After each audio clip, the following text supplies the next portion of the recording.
But tip,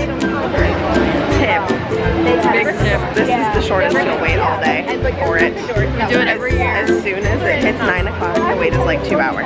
So, and it just goes up from there. I'll give you a glimpse of what it looks like now.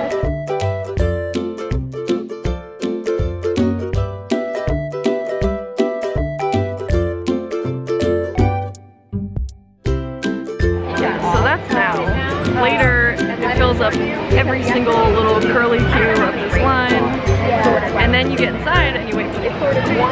Yeah, there's so the Harry Potter exhibition is inside, and that wait time gets crazy. So that's what we're going to first. Yep. So we'll take you inside. Yeah, in like 45 minutes. Yeah, in a while.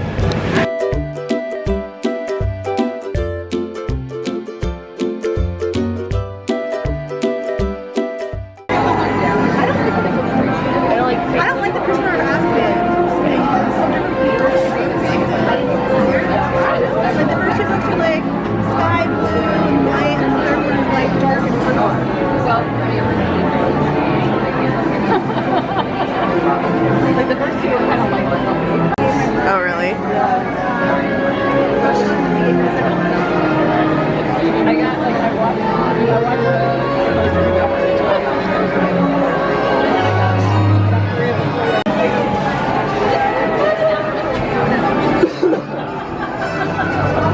Stop right about here. Perfect. Alright, please gather nice and close, that way everyone can hear me. I promise the next couple rooms are going to be far more spacious, but this area is a hallway and I can only do so much. Alright, if we could get a little bit closer in the back so that everyone can hear me. So some of you already have your cameras out, that's a good thing. You are allowed to take pictures and video, and I recommend you have your cameras on the ready, because this year we have a very demonstration heavy presentation. So you want to have the cameras ready for any video opportunities, because that's actually what's heavy this year. The reason being is because our focus this year is on special effects in the movies, the Harry Potter films. You probably thought a lot of the things that you've seen in the films were actually some sort of CGI or digital enhancement, but that's actually not always the case. There were a lot of areas where they tried to focus on going the traditional route with practical effects before moving on to CGI, or vice versa. So one example of that would be the candles in the Great Hall. They initially tried pulling off the Great Hall with real flames. They built fake candles that were like lanterns. They actually had oil and a wick and a real flame on them. And they'd be hanging from the ceiling off of wires, just like this, albeit thinner. But they found out that the wires, or that the candle could actually get hot enough and burn through the wire and send the candle crashing down below. So they ended up replacing them in later shots with fake candles like these sometimes, so that the artists could actually use them as a reference for digital enhancement or replacing entirely with CGI. The next couple of rooms we'll take you through are going to showcase some areas where they may have started off with the idea of working in CGI, but they decided to go a more practical route and actually build a rig for a traditional effect. Alright, give me 1 second so Gabby can finish up. Well, so we can see everything. Good morning, everybody. Are we all having a good day so far? Yes. Awesome. We've all had our coffee, right? Woo! Perfect. So welcome, everybody. And come on, you guys, just if you want to squeeze it just a smidge closer so everybody can see. Awesome, thank you so much. So just to kind of snowball off of what Kendall was talking about when it comes to the practical effects and how we did things for the film, a lot of people kind of think that we use mainly computer generated, when in fact it was the opposite. We use mainly practical effects, and then computers were added later to enhance or to take something away or to add something or something like that, okay? So a really good example of that is the Goblet of Fire right here. This is the original one that we used for the filming of the fourth movie for the Triangles of Tournament. And how the story of it goes is at first it was carved out of a big piece of English elm by our lead prop designer, Pierre Molina. He's the same person responsible for the Elder Wand and a couple of other props. But then after they saw how beautiful it was and they didn't want to ruin it, they decided to cast one entirely out of fiberglass, which you guys have here, so that they could drill holes in it and add mechanisms and stuff like that. So to get kind of a demonstration of what happened in the film was, if you guys remember that scene when it turns blue and everybody's around it, and first it's Victor Crumb and Ford and Cedric Diggory, but then something really, really unexpected happens, and it turns red, and then who sat a name? There is a name actually written that you're more than welcome to keep that and unravel that. It's probably a name nobody's even thinking about. I can't read this. I think it might be Harry Potter. Harry Potter. Did you put your name in the Goblet of Fire? He said calmly. So the anticipate. And what's going to happen to this Goblet of Fire is the original wooden one is over in the Warner Brothers Studio Tour in London in their Great Hall. So right after this expo is over, they're going to use this one to be that one over in the Great Hall over there, so they can kind of be together. Soulmates! So sweet, so sweet.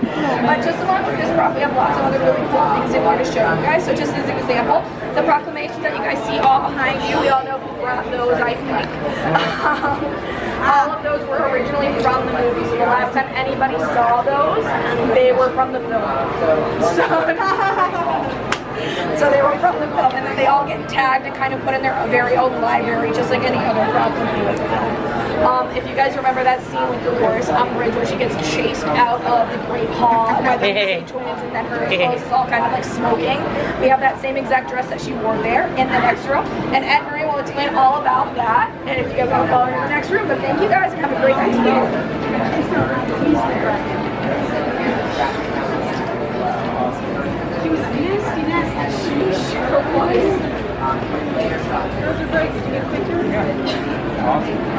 Hello everyone. Fill in all available space. There's plenty of room for everyone.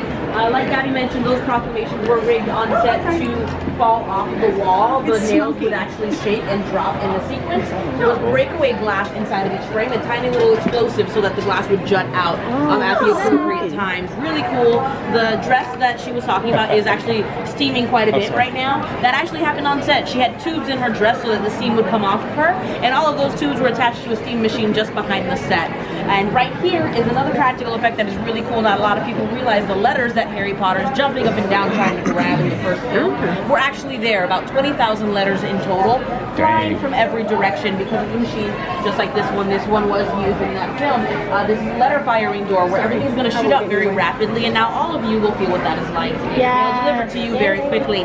But before I shoot it off, I'm going to ask you guys to take a step back for me because it does come out quite quickly. And while everyone gets their cameras ready to the setting they would like, the next room you're going into is a photo option. So keep your cameras out. It will be one camera per group, one photo per group. We take lots when we take them. And you'll also be walking on the original carpet from the Dursley family home. So we do ask that you keep your things on your person. Also, if you've got any open like containers, I can get rid of those here. We want to keep that carpet as nice as we can. And I think I gave everyone time to turn their cameras on. Ready? 1, 2, 3. Oh, Cameras ready. oh my god, you can check your shirt inside Harry's cupboard.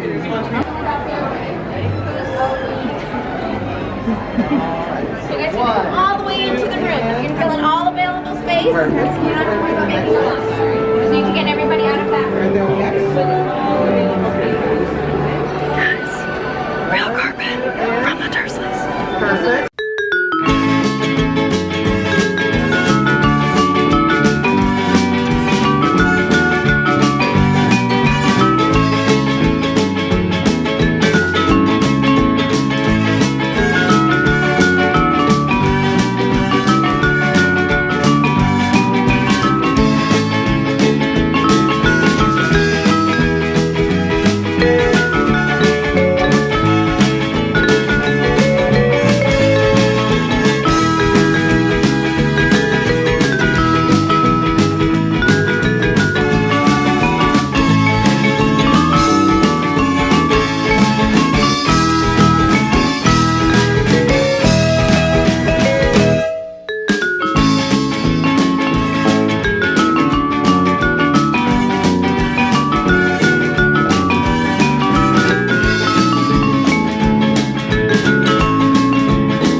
Are you recording? We are waiting in line to meet an illustrator. The illustrator of the 20th anniversary edition that is coming out this July. Is it just Sorcerer's Stone, obviously? Yes. Yeah, so we're waiting. And a little bit ago, I'm sure we already showed you, saw some balloons. Some really cool balloons. Was that middle one, Remus Lupin. Didn't know. What? Thank you. Are we on the trolley? Are you serious? Very important. It's a good thing to be. Yes. Okay, thank you. Hello. Hi there. I love how you're representing the sweater. Oh, That's thank you, amazing. thank you. You guys look fantastic. Thank you. There you Thank go. you. I have a snake. I have snake rings. So no, I'm not Slytherin, but they sort of predate Harry Potter They're appropriate. by 3,000 years. But all right. Thank you so much. Thank you.